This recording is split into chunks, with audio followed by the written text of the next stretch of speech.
Hello and welcome. We are live on YouTube, Twitter, and Rumble. If you are on the YouTube or the Rumble side, I will be keeping a very close eye on the comments section. So be sure to share your thoughts, your reactions, questions, observations, whatever's popping into your head as the discussion goes on, so that we can have, an exchange, a back and forth, because this project is not the work of one mind, let alone one person. And so, people's input and talking about these ideas, thrashing them out, that's a really important part of the process. But on that note, greetings from a melting Missouri. It is nasty hot. I hope you're able to escape the worst of the heat.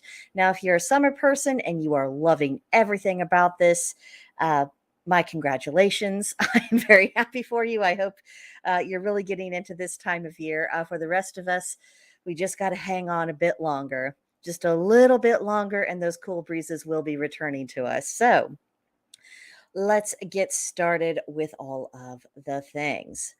Now, announcements first, as always. Congratulations to Druid Fox. She's a member of Blackbirds Brew on Gilded, and she is also the person who runs the Druid's Den blog. This week, she did her first public author reading event at her local library. It was a Fox-themed event because her book, of course, is called Foxes Galore. It's available at Amazon.com. Apparently, a good time was had by all, and she shared some very cute pictures at Blackbirds Brew on Gilded. So if you haven't had a chance to wish her well, just letting you know she's had some good news. Next on the docket, Georgia Liberty, the Wiccan conservative. She gave us all kinds of content this week. The first was a video titled Intent, Intention, and Impact, which is available on both Rumble and YouTube. Now, ordinarily, our Georgia, she focuses on, current events, politics, the machinations of what's going on and why, and what ought to be going on and why. But the other day, she was really tapping more into her witchy side, and she provided some insight and a few clarifications about the mechanics of magic. And whether you are new to the craft or you've been at this for a long while, I think she has some valuable information to share.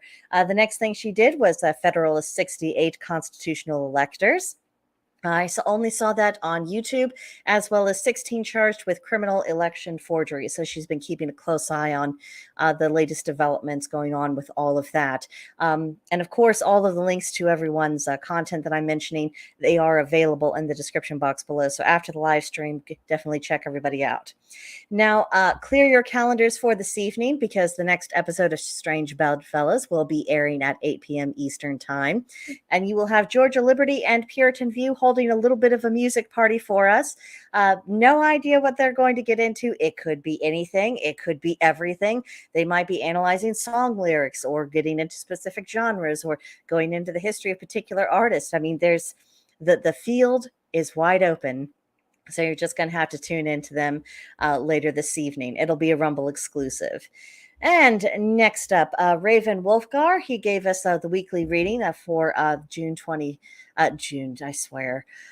25th, 2023. He subtitled it A Damn Sight of Learning, which is a reference to the Cowboy Havamal, which, if you have never read that version by Jackson Crawford, you really should. And then he also gave us a dedication ceremony for runes. These videos are available on both Rumble and YouTube. Now, on YouTube's exclusively, he's been making these shorts about verses of the Havamal. He's referencing Jackson Crawford's The Cowboy Havamal, and it's really the more grounded verses in it. Just solid life advice. This is what's going on. This is how you can improve your situation. This is something for you to think about as you make your decisions. And it's just good principles if you happen to be living life on Earth. So definitely check that out. Show him some love for highlighting those verses up, or encourage him to keep bringing this to people's attention. Because no matter who you are, whether you're pagan or you have a different religion, no religion, you've never heard of the Havamal or what the Norse believed in, it has relevance for all of us. So definitely that's something that you can bring to other people. And then on his Substack that he calls The Raven's Nest, he made a pretty impassioned plea for people to be backing independence in the gaming community specifically. But this also applies, in media and any other kind of parallel alternative economy that people are starting to build up. and just hear what he has to say, especially if you are interested in gaming or you're just sick of these corporations trying to stick everything down our throats and then have them insult us to our face and tell us how unnecessary we are for their continued existence. If any of that is resonating with you, I think you'll be interested in what he has to say. Oh, and I see that Georgia is with us on the Rumble side. Hello, ma'am. Glad to have you here. Thank you for tuning in. And more announcements. We've got a lot today. The latest edition of True North Euroface newsletter by Gandalf Freyson and Rana Seymour. It is now available. If you're already subscribed to them, you will find it in your inbox. The title of this newsletter is Celebrate the Rewards of the First Harvest. You have a lot of links to non-woke pagan content, including the work of some of the members at Blackbirds Brew Ungilded. And in this particular newsletter, we're really encouraged to make the time to really enjoy the fruits of our labor and reflect on what we've actually been able to accomplishment, whether we are working the land in some agricultural capacity, or we have another kind of job, or we just have had this passion project that we've really been putting all into. Just look at what you've been able to achieve and enjoy that. He also goes into the need of honoring the spirits of the land and appreciating the reality that life has to be given in order for life to continue to be sustained, whether this is plant life or animal life. A little bit of a dig at the vegetarians and the vegans, which couldn't happen to a nicer group of folks. Just saying. It actually reminds me of that line from Game of Thrones. It was in the early episodes. That only death pays for life. And that line is always stuck in my mind because, I mean, it's true. In order for us to live, we have to consume other life, whether it's plant life or animal life. And that's just the nature of what it is. And of course, in due course, when a person sheds the mortal coil, we go back into the earth, and the nutrients from our bodies that leads to new life with the plants, and that's fed on by the animals, and everything keeps going. It's a self-sustaining system, and we play our role in both the taking and in the giving. See, another thing in that particular newsletter was that he was really showcasing a lot of deity from various Europeans who are strongly associated with the harvest. And then at the end, he shared some poetry and some invocations, many of which were written by Rowena Seymour. It has to do with harvest celebrations and, honoring Lou in particular, because that day in his honor is definitely coming up very, very quickly. Alrighty, then for Blackbirds Brew Ungilded, Tuesday, August 1st, 2023, we are having our first Shadow, First Harvest, Frey, Fraxi, Lunasa group ritual. We will gather together in the altar channel, which is found under the Stone Circle category. I'll, be sliding into the altar channel about 6:30 p.m. Central Time, and then the ritual will start at 7 p.m. Central Time. I like to give people, when on ritual nights, a little bit of a time to get in, because people are rushing home from work, especially since it's Tuesday, it's the middle of a work week, and also to give them a chance to get settled and situated, and then we can really begin our work. Then on Wednesday, August 2nd, 2023, we will have our group chat, and it'll be about daily practices. This topic was suggested by Raven Wolfgar, and then it was voted on by the members of Blackbirds Brew. That chat begins at 6:30 p.m. Central Time. And, usually, we tend to visit for 10, 15 minutes until we're sure we've got our group gathered, and then everything gets started. And then for September 2023, I posted in the Brainstorm Box channel under the pub category about it's time to submit ideas for group chats for the month of September. Once the ideas are gathered in, people will vote on them, and then the topics with the most votes will win, and they'll get scheduled. There are 4 Wednesdays in the month of September, so I'm looking forward to seeing what all of the options are. What do people want to talk about? Now this brings me to a few words about the Soapbox at Blackbirds Brew. This is a category that is dedicated to pagan content creators who are associated with the group. In order to qualify, you must be an established and an active member of the brew. You need to interact with other members, and you need to support the other pagan content creators who are in that group. And, they need to be supporting you back. It's all about that give and take. Now, the benefits of doing this is that you get a personal channel in the Soapbox category to showcase your work specifically, share links to your blogs, your videos. Shorter videos can actually be uploaded directly. And then, of course, I will make promotion posts for you on Folkbook, Gab, Gitter, Locals, MeWe, Minds, Truth Social, Twitter, which apparently we're calling X now. And, of course, you will get shout outs at live streams like this. And the goal of this is so that we can start creating a non-woke network of resources for pagans. I don't think we should have to put up with hearing a bunch of driveling leftist politics just to get, maybe some interesting spiritual information. I think we deserve better, and I think we can do better. And that's why, I set out, let's try to create this. And hopefully we will continue to grow. Alrighty, now for the topic at hand, 10 minutes later. Sorry about that, but we had a lot to get through. So, gods by the profession, why are we talking about it in this particular way? And the first reason is because we all know that the gods, they have their own specialized talents and interests. They have their areas of concern that they oversee and, in the broader scheme of things. Now, since the majority of our hours in a day are spent at work, it makes sense to form relationships with the deities that are most closely aligned with the nature of the work that we do. Ancient pagan societies, they were known to really prioritize the gods and goddesses who were associated with their daily life and their method of earning a living. This is why in agricultural communities, you will see a lot of the agricultural deities really put up on a high pedestal. Or when you have people who made their living by the sea, then you have all the seafaring gods that are on that pedestal, or people involved in crafting. Whatever the business of life was for that particular society, those were the gods they were most closely in contact with. And really, that's just common sense. And I think it's only right in modern times that we essentially follow that example. I can't think of a reason not to. And then I also thought about this could be another way where we can really bring our gods to life and solidify them in our own minds and in our own practices. Now, the Heathen Handbook, which I have a picture for you there, was written by Woden's Folk Kindred. One of the things they do, I think it's actually in the introduction, or at least it's in the very beginning of the book, they were really encouraging the readers to visualize the gods in our modern era in addition to visualizing them as our ancestors might have in the pre-Christian era. Now, the gods are eternal. They've continued existing and evolving right alongside us throughout the centuries, even when, during the Christianization period, when no one was really giving them their due. They were still there. They were still aware of us, and they still cared, and they were still developing right along with us. So when we think about the changes that they might have gone through the centuries, I think it can really help ground us in our faith, especially as we think about their journey that they must have taken in order to be with us in the here and now. And I think that can help us to connect with the gods on this land in a little bit more of in a grounded and solid way. At least that's my hope. So that, just as an example, I thought I would pick on the deity that I'm closest to, Loki, and kind of illustrate how this process might take place. I have two illustrations. One, it's an illustration of Loki in a fairly traditional way. It seems like he would fit right in the pre-Christian era. And then on the next picture, you see him in a much more modern dress. He has the long black coat. He has the collar upturned.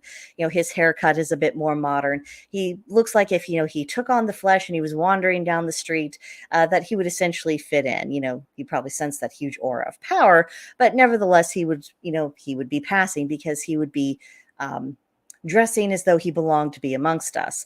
And that got me to thinking, okay, let's say Loki's bored and he decides he's just going to walk the world for a little while. What might he do for a living? And some of the ideas I came up with was stand-up comic. Certainly mockery and humor, that's very much within Loki's zone. And there is a lot of power in comedians. They can say things that no one else can say. They can point out, the absurdities that are so obvious, but that we ignore. And then they just make it impossible for us to not acknowledge that those absurdities exist. Loki's very big on that. He's always been a kind of a shatterer of illusions, of saying, yeah, that's a really pretty fairy story you just told yourself. And here's the mirror and how things actually are. Are you ready for that? So I could definitely see him as a comic. I could also see him being, this undercover agent or strategist of some kind. I could see him being an investment broker because he is a wielder of chaos. And certainly when you get to a certain level of the financial system, there's a lot of chaos there to manage because it's not just the nature of the businesses and how resources are being used and and amplified, but it's also you're dealing with the psychology of people, and I could see him doing that. I could also see him being involved in the industry energy. Anyone who has worked with Loki, I think you can attest that he is a ball of energy. He's always at full throttle all the time. So calling upon him in that context, I think it just makes sense. Illusionists, stage performers, people who make us think we see things that we don't. That I could see Loki doing that, if nothing else, just for entertainment. I could see him being in various consulting positions because he tends to be that person who's that outsider who's looking in. And so he's looking at everything from a slightly different perspective than people who are in the thick of things. I could see him being an anti-establishment politician. He's not much for structures that don't serve any particular purpose, and he is not bashful about tearing things down when their time has come. So I could absolutely see him doing that, and I could also see him becoming a critic, and for a lot of the same reasons why I could see him more so in that comic role. But the point of it all of it is that if I start thinking about him in the context of what might he be doing in the modern era, where he be making his influence felt, where he be leaving his fingerprints, these are the sort of things that come to mind. And so when you are thinking about this in the context of the deities that you have the closest context with, just try to envision them. That's really the whole point. Can you see your gods in modern dress? Can you see them getting involved in modern professions? What do you think that they might be doing? What do you think they would be inclined to get involved with? And if one of your gods said, you know what, I think I'll just be in this world for a little while, I'll create a home. What do you think that home would look like? Just based upon your knowledge of their preferences and interests, what kind of atmosphere do you think they would create as a consequence of their work? So, and now once you've got all that, just kind of think about the line of work that you are in yourself, because there's bound to be a deity that is connected with that in some fashion. And of course, that deity is operating within the modern world. Sorry about that. Oh, frog in my throat. My apologies. Oh, and I see that Gandalf's here. Hello, Gandalf. So now that I'm not dying, if you start thinking about having dealings with these gods that are in some way connected with your professional life and seeking out their influences, what do you think that would consist of? How do you think that might go? And how do you think that might actually affect your work? Oh. And we have Wandering Son of Hecate in the comments says, the fresh raiment upon the old ones, a concept I rather cotton to. Yeah, I think about it as well. I think about it as well. And we shall explore. So I picked 10 different professions or fields of work that I wanted to pick on today. And Georgia, I had you in mind when I decided to start with meteorologists. For those of you who don't know, Georgia has had many a frank thing to say about the uselessness of the weatherman. And I thought, well, if ever there was a profession that really needed divine assistance, the business of weather prediction certainly qualifies that. But then I thought, if you had a pagan that's essentially in that particular field and they are bringing that more pagan outlook, I think that there could be a lot of benefits because the natural cycles of the earth and the sun, I think that's someone who would be much more likely to accept that, this is what the planet does and we go through these cycles and seasons and it's natural and there are forces that counterbalance some of the more extreme things. And I think that would really help scale back a lot of the hysteria that's manufactured by the cult of climate change, and those people they need a chill pill. So a few weather-related deities was that I thought of were Aegir, Ares, Belenus, the Caliac Brewer, the Dagda, Freyr, Frigga, Gaia, Iris, Jupiter, Mananan, Nehelania, Neptune, Njord, Nut, Harun, Poseidon, Ran, Set, Thor, and Zeus. And of course, I'm sure there are other deities that people could involve in this. But just start thinking about it. If we know that these deities have certain influences over our weather conditions or over the general cycles of the earth, why are we not looking to them? If not oh, I would really like the sunshine instead of rain. I'm not talking about necessarily pleading with them to use their capabilities to change the natural course of the weather. But I am saying, why are we not looking to them more often in order to gain understanding of what's going on? and to ask them to give us little nudges of guidance so that when we are encountering the people who have bought into all of the hysteria, that we are able to reason with them in a different way, or at least give them other things to think about, so that, maybe they can start detaching themselves from what's essentially just a power play to control their lives, because that's all really that the climate movement really is. So that's something to think about in the context of the whole meteorology. Next, teachers. The state of our school system, sometimes it has to be seen to be believed. We really need to have a resurgence of honest and ethical teaching standards. And of course, there's a lot of parents who are starting to become teachers, and they're having to take on an additional role of parenthood that maybe they hadn't really planned on. So, we do need some help with this. And of course, as pagans, we look for lessons all of the time, and we have to learn how to pass on those lessons, because that's a necessary step in our path. Because it's great for us to learn, but if we never pass that on and we never help the next pagan after us, well, then we're not really fulfilling our natural destiny there. Oh, and I see Wandering Son of Hecate has something to say. It says, as an artificer of sacred tools as object, I call upon Hephaestus for imbuing what I manufacture. So though it is not a profession, these patrons also cover crafting. Yes, indeed. Yes, indeed. And I'm glad that you are absolutely capturing the spirit of this, because this isn't just about what we do for a living.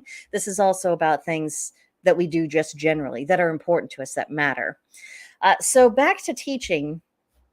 It really is a serious business. I mean, you are talking about influencing young minds, and usually a very permanent way. And one of the reasons why so many teachers are stepping outside of their bounds is because they are not confined by any kind of spiritual ethics, or any kind of, secular ethics for that matter. These are ideologues. They are very activist. They have their ideas of how they think things should be. And if it doesn't suit the parents or the community, well, then so much the better, because that means they're winning. It's all about them and what they think, not about what's actually suitable for the children themselves, and what's, the role of the teacher, and where the teacher is really going well beyond that. Good grief. I don't need the cat to knock over my microphone today. Apparently, I just need me. Left-handed. It is a real thing.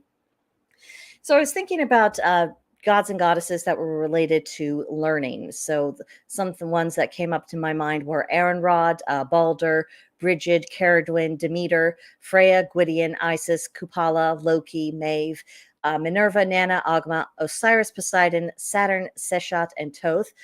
Thoth especially comes to my mind just because he was such a gatherer of knowledge. And of course, in some ways, I see him almost as the original archetypal librarian. He wants to gather in all of the things and have an understanding of them and be able to relate that information to others. Well, that's the foundation of teaching, not telling people what they must think about it, not telling people what they must believe, but simply presenting them information and saying, now you have to figure out what to do with it. I could see him as being a very helpful guide at this time. Both for parents who are taking on the role of teacher, but also for people who are actually in the teaching profession. If they could bring a little bit more of that atmosphere, saying, look, I need to remember what my role actually is. I need to stick with that despite any pressure I might get from, the teachers union, or from politicians, or my fellow teachers, or school board, or wherever the bad influence is coming from.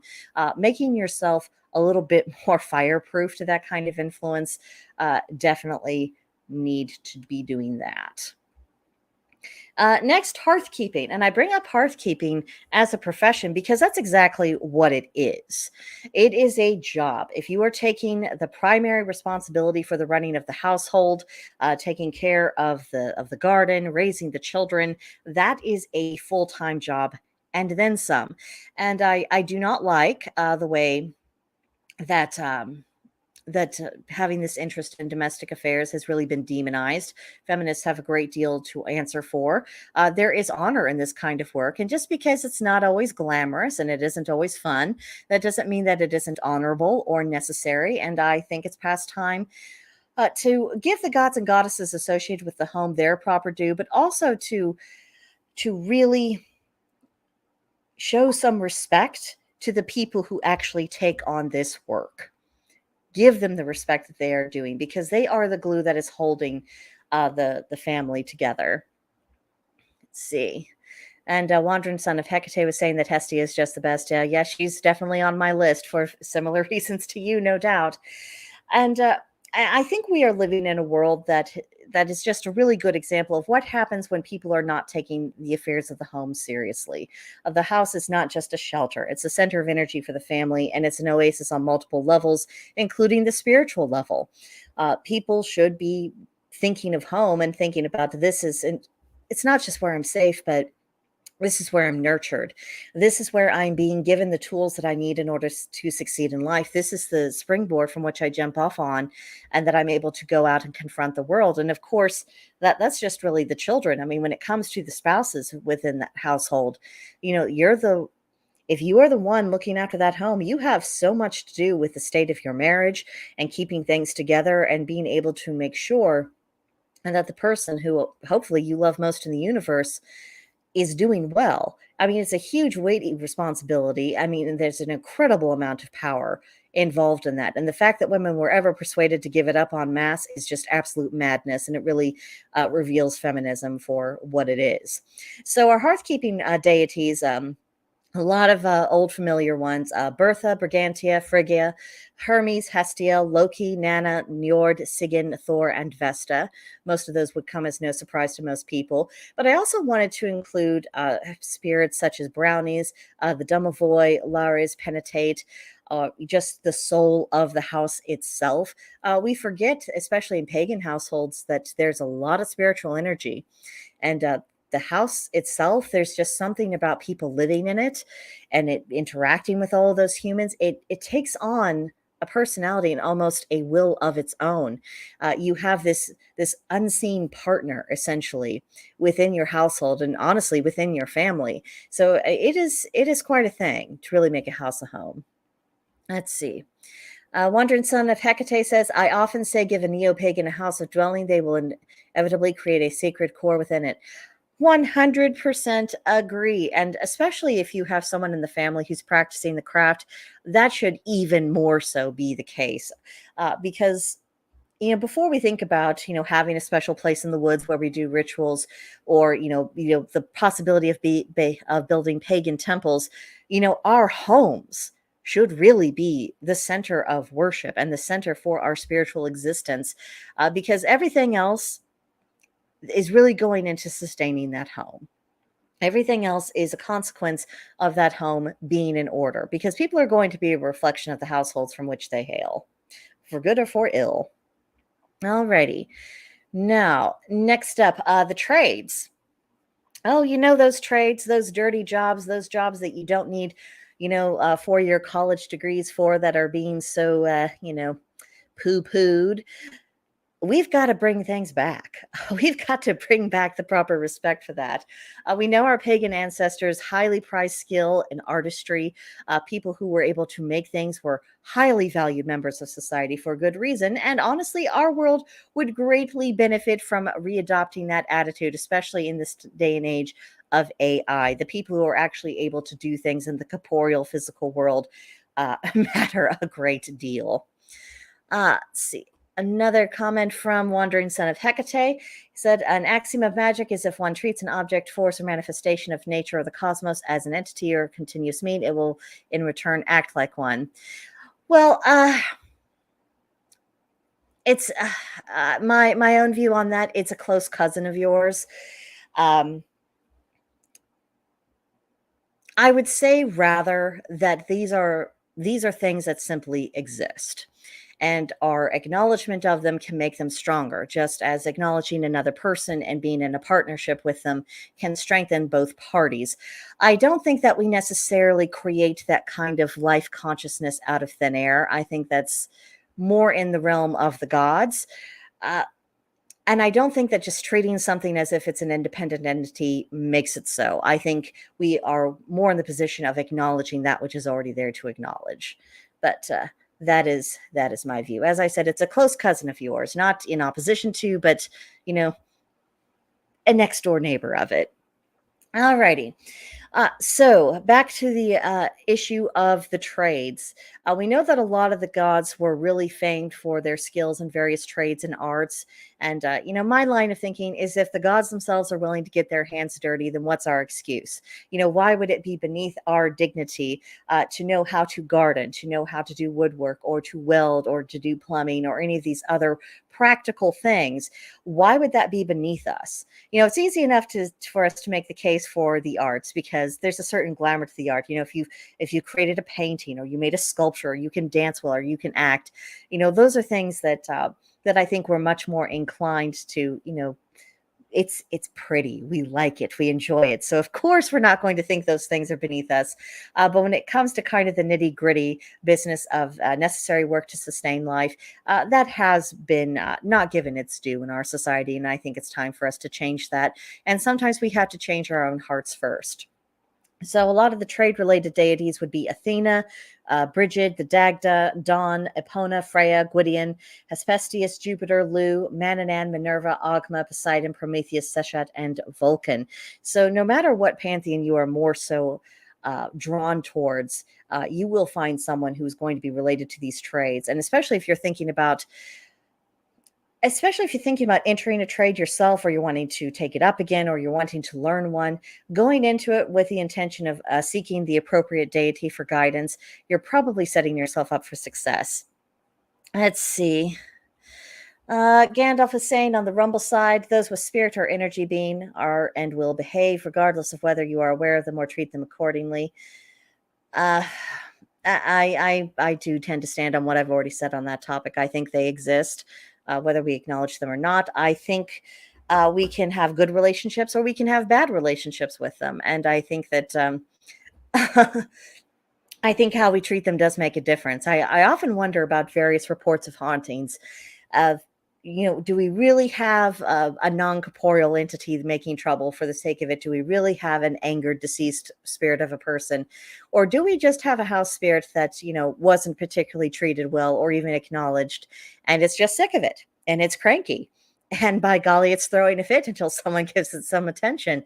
I bring this up as a possibility. Okay, moving on. So the military. There's no civilization that can exist without having warriors to defend the people and the land.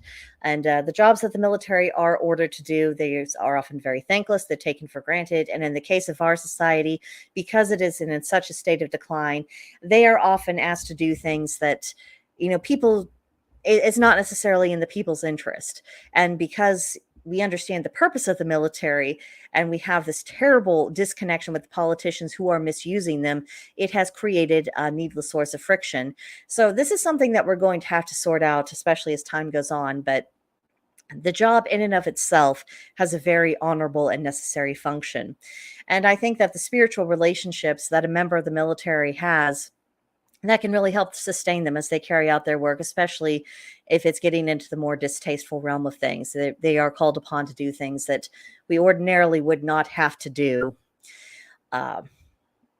in everyday life. The very, very difficult things that would really break most of the rest of us. So they, of all people, really do need their spiritual relationships.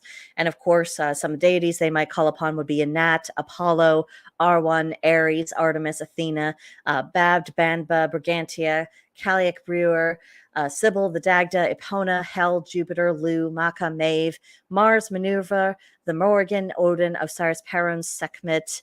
Let's see, who else have we got? Tiamat, Tyr, and Zeus. Let's see. And then we've got Wandering Son of Hecate. Let's not forget that as in Woden or Santeria, the tradition of using ascended ones and the patrons of many things is also valid and works. Fair enough. I'm not really up to, I'm not really fully briefed on the various practices and ideas of Voodoo or in Santeria. That has not been the path that I trod. I'm certainly not going to tell them they're wrong to do so, but they're not a form of spirituality that I reference when considering what might be appropriate for myself. So there is that. Now, moving on for the arts and entertainment. Oh, we've got a trouble there. Because the arts, they are reflecting the state of the culture, and it's a representation of who the people are using all of the senses, or at least what kind of people the people who are creating the art and the entertainment, who they are. And we have issues. Our culture has been gutted. It's been distorted. There are people who are in these industries who hate everything about the people, who they can't see anything about our society except what they deem as bad, whether that's real or imagined. And it's a problem. It is a huge problem. You cannot create art telling people that they are horrible and they ought not exist, or if they do, they should apologize for it, or that they are guilty of some horrendous sin that they played no role in actually committing. That just can't go on. We need to have a renaissance. And I think looking to the gods in order to have additional creative inspiration, we really need to get on top of that, particularly as we are building up pagan culture, because I do want to see American culture restored and to be rebuilt up again. But I also want to make sure that pagans have a very definite seat at that table. So those who are much more artistically inclined, this is really your moment. And, let the rest of us know what we can do to support you, whether it's shouting your work out or, whatever it is that you need. Let us know about that so we can help support those efforts. Let's see. Some of the deities related to creativity would be Angus, Apollo, Athena, Bragi, Brigid, Caradwyn, the Dagda, Dionysus, Eros, Faunus, Freya, Frigga, Hespestius, Jupiter, Cunum, Loki, Lu, Maya, Mercury, Mimir, Minerva, Odin, Ogma, Prometheus, Ptah, Rhiannon, Seshet, Toth, Vulcan, and Zeus. Let's see. Wandering Son of Hecate. Well, now we stray into the concepts highlighted in Gods of America, totally new deific forces coalescing as the need arises. I think you and I have a slightly different perception of what constitutes deity. I'll say that right now. And as this is the American Paganism Witchcraft Project, we've been talking about American gods for a little bit of time right now. Gods are not something that we invent or create. They are not subject to our will, and we are not the ones who organize them. The gods, I think, they are connected to us through spiritual and possibly literal bloodlines. And as such, they direct things. And now we have various peoples all concentrated on the United States of America from all over the world. And I think whatever that pantheon ends up being, that'll be something negotiated amongst the gods themselves. And we get to be part of that process. We get to observe it. We get to look to what gods are more responsive to us and figuring out how they get along based upon how our rituals go and who seems more willing to work with others opposed to not. I can tell you right now, if you're casting a circle, I wouldn't invite Loki and the Morgan at the same time. I did that once. I won't be doing it again. But the point is that we are in unexplored territory, and I wouldn't be surprised if the gods themselves are figuring out what their relationships are going to be. But to say that, we're not the ones calling the shots. I think I'll leave it at that. Okay. Now, agriculture and ranching. This is pretty relevant given that Lunasa is just around the corner. We know that agriculture, animal husbandry, these are the foundation of every economy and society. We cannot exist at all without them, not exist as a civilization. We cannot exist as humans without these things. And this is a profession that's extremely vulnerable. You're dealing with the whims of the weather and a lot of other factors beyond human control. And then you have all of the bureaucratic nonsense that's making life difficult. You have activists who think that the people that feed them are trying to poison them. We have all kinds of issues. And one of the earliest forms of paganism is all about petitioning the deities for success of, in your hunting or in taking care of your animals or in seeing that the crops actually make it all the way through. This is a necessary thing for us because without it, we cease to exist. I mean, it is life and death. And just because our modern world has, created some psychological distance between us and that reality, it doesn't mean that it isn't still the reality. It just means that in modern times, we are remarkably ignorant to our detriment. So the classic agricultural related deities are Adonis, Anye, Amun, Anat, Ariadne, Artitio, Attis, Bacchus, Bertha, Brigid, Biablog, Ceres, Carnonos, Demeter, Dionysus, Epona, Flora, Gaia, the Green Man, Helios, Idun, Isis, Jupiter, Cora, Kupala, Lu, Maya, let's see, Mars, Modron, Osiris, Persephone, Ra, Rhea, Saturn, Sylvanus, Venus, and Vertimius. Let's see. Wandering Son of Hecate has something to say. I feel primal forces fund the interface humanity creates the shaped channel more specific and less effective by its condensing by the act of labeling. All I can say is that I said what I said. You and I don't quite agree. You're welcome to have your opinion. I will be keeping mine. All right, next up. Healing, because as long as there are human beings, there's going to be a great need for physical, mental, emotional, and spiritual healing. There's been a lot of advancements of medicine over the millennia, particularly over the last 100 years, but it does not hurt to ask for divine guidance and aid, especially as our society, it has gotten out of the habit of trying to cure illnesses, and they just kind of want to sustain illnesses by getting people on endless prescriptions as opposed to solving the actual problem. So this really is of paramount importance, and I would really like to emphasize that after dealing with the lockdowns of 2020 that extended into 2021 and in some places even beyond, all of the pointless, unscientific restrictions, the way that people were essentially tortured psychologically by the government, convincing them that they were going to die if they didn't follow every single order that some bureaucratic fool issued. We have a severe mental health crisis, and not just in the way that ordinarily gets talking about. People have lost confidence in themselves. They have lost the side of their ability and their obligation to make their own personal medical decisions for themselves. They have lost the ability to just acknowledge what they see. They've been told, though, you need to listen to the experts who are, very happy to tell you that they are the science, regardless of anything else. And so people need to be brought back off of that particular ledge. And that's going to take a lot of time and a lot of effort. So pagans and witches who are in the business of spiritual healing, there's a great need for your work right now.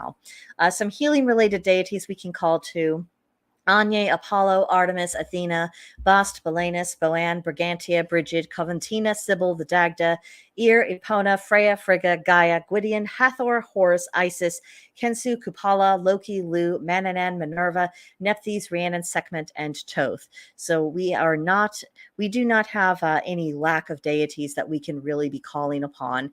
And anyone who has any interest in that work, I would really, really encourage you to go ahead and explore that. Now, the point of all of this and bringing up various professions and various deities who might be related to those professions is so that we can get into this habit of thinking, okay, I am at work. What allies do I have around me on the spiritual level? Because you remember, one of the core tenets of paganism is that the material and the spiritual, they are not these separate, distinct things. They are always interlaced, interwoven. They are reflections of each other. They are indivisible. They are always present. So we can't just put our spirituality into a box and say, well, there's nothing going on here. I mean, I'm a witch. I learned a very, very long time ago that everything that exists has a magical nature or magical properties. And so that also extends to our professions. We are not alone in them. And I bring this up because, most of us, let's be real, are probably not doing our dream job. I mean, that just isn't. There's plenty of jobs, you do the work because it pays the bills, and, it doesn't make you want to completely jump off of the cliff. And so you keep on with that profession, and that's the situation of a lot of people. But if we look to the gods who have some connection with that profession in some way, we can look to them for a source of strength to help sustain us, to help us endure, and also to help us find ways in which we aren't just enduring what we do for a living. It isn't something we're just like, I'm one day closer to retirement. How many more years before I can leave all this behind? We can get past that particular toxicity and say, how can I excel? Maybe this isn't where I ever saw myself, but how can I make this my own? Is there some way I can evolve? Is there something that I can bring to this profession that maybe someone wouldn't, just because they wouldn't necessarily think of it? We can look to the gods for inspiration. And of course, just as we have house spirits, there's bound to be spirits that have, attached themselves, in office buildings or in the field or wherever it is our work is taking place. We are never alone. And so I think it's just wasteful and silly not to make the most of our spiritual allies. So I think it is worthwhile to do what we can to reach out to them, to give offerings, to show that we would like to be in a partnership with them in order for us to have greater success for ourselves. And even if we are in a profession that we love and we are completely suited for, we've wanted this our whole lives, we cannot imagine ourselves not doing this kind of work, there's still good reason to seek out those spiritual allies, whether it's a deity or some other form of spirit, because they can help us excel even more. Because when you are inviting their wisdom into your life, you are much more likely to succeed, particularly as you get better with your listening skills. And of course, that's an ongoing state of affairs for any pagan or witch. Becoming more aware of those divine nudges, or seeing those little moments where some dots start to connect for you, taking lessons from them. There's a lot going on there. And I would just say, let's be more conscious about the process. And I really appreciate that everyone has been part of this conversation and has talked a little bit about that. And I think we can take it to another level. I think we can improve our integration between, our mundane lives and our more magical and spiritual lives. And I think it's to our benefit if we do so. So let's not be shy. And that's pretty much what I've got for you guys this week. Next week, I have a couple of ideas. I might be focusing on the home. I might be talking a little bit about the whole AI craze and all the insanity associated with that, because the whole business of AI and creating this world in which essentially humans don't really have a place and aren't particularly welcome, that seems like another manifestation of ideologies that have a hatred of existence itself, a hatred of the flesh, a hatred of what's real and what's human and authentic. And what's worse about the AI and all of the secular ideologies that go that direction is that there's no end point. I mean, at least with some other religions, whom I have profound spiritual, at least they're offering a carrot at the end of the stick, even though I don't think that's a real thing that those religions can offer. At least they are trying to give people something good, and some of the people believe that there is something good for them at the end of that road. But with the whole AI thing, it's the ultimate of nihilism. It's just there's nothing more. In fact, you aren't even useful here. And why are you even taking up space? Obviously, this is a world for machines. And I think there's some things to explore there. I think there are some things that we really need to discuss.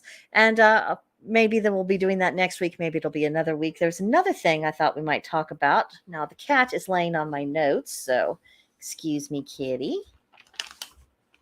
Okay. Oh, that's where you did with them. Okay.